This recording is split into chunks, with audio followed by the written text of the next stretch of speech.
Bienvenue au Polysecure, épisode spécial Secure. Je suis accompagné de Frank. Est-ce que tu peux te présenter?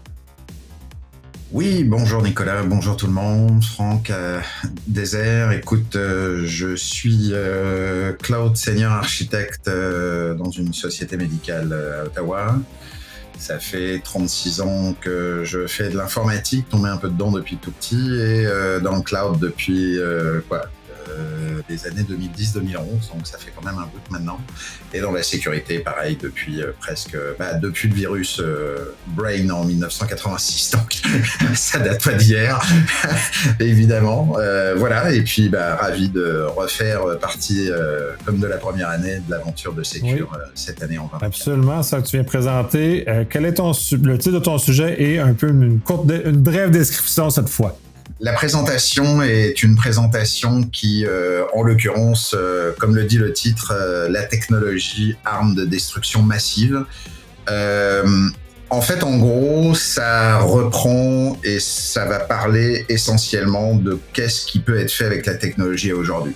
Pandémie étant un des vecteurs qui a évidemment, on va dire, plus que booster en fait l'affaire du fait que les gens sont partis chez eux, maintenant reviennent en hybride, qu'il y a eu tout un changement. On peut pas dire, mais on va dire qu'il y a eu un avant et un pendant, mais un après surtout pandémie.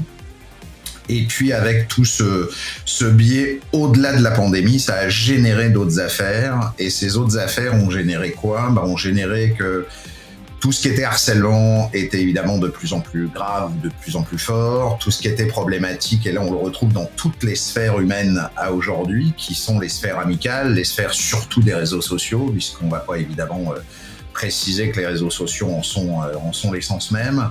Effectivement, tout ce qui est au travail, familial, amical, évidemment couple. On s'aperçoit qu'il y a évidemment beaucoup de choses. Puis moi, j'ai été sollicité en 2023 par une école à Lévis où j'ai eu cette chance et on m'a proposé de faire aussi sur de la violence technologique et sur la notion aussi de ce qu'était la violence au travers des enfants.